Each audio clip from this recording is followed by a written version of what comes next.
વાલિયા પંથકમાં વરસેલા ભારે વરસાદને પગલે સિલુડી ગામમાં બેટમાં ફેરવાતા લોકોના ઘરોમાં પાણી ભરાયા 50 જેટલા લોકોને સ્થળાંતર કરવાની ફરજ પડી।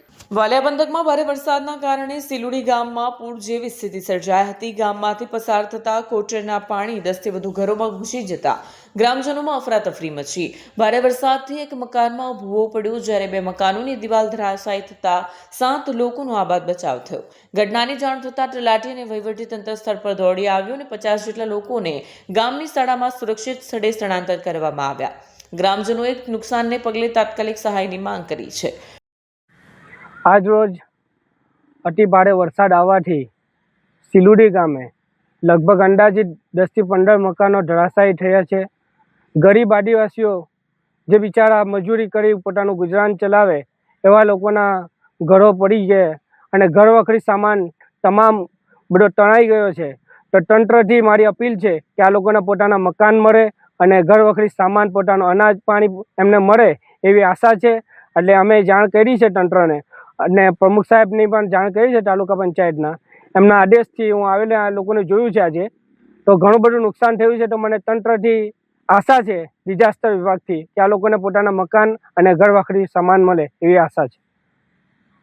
કોઈને વાગ્યું છે એવું ખરું? જાનહાનિ કોઈની નથી, કોઈને ઇન્જરી નથી થઈ, પણ ઘણા બધા ઘરોને નુકસાન થયું છે ને બધાનું લગભગ અનાજ પાણી બધાનું ધોવાઈ ગયું છે ને પોતાના ડોક્યુમેન્ટો હતા એ પણ ઘણા બધાના જ લગભગ તણાઈ ગયા છે।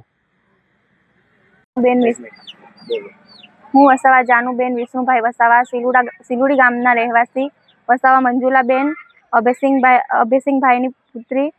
અમારા ઘરમાં વરસાદ પડતા આટલું બધું પાણી વધારે ભરાઈ જતા અમે પાણી કાઢતા સામાન અડધો આમ મૂકે કે તેમ મૂકે એમ સમજ ના પડતા પાણી કાઢવા જતા અડધી દિવાલ તૂટી પડતા દાદીને બચાવીએ કે પછી અમે સામાન આમ તેમ લઈ જઈએ, ખબર ના પડતા આટલું બધું નુકસાન થયું। તો અમે એટલી આશા રાખીએ કે અમારું ઘર બની જાય અને અમને સરકાર તરફથી સહાય મળે। અને અનાજ પાણી એવું કશું નહીં, ડોક્યુમેન્ટ અને બધું ભીનાઈ ગયું। શું આશા રાખો સરકાર પાસે?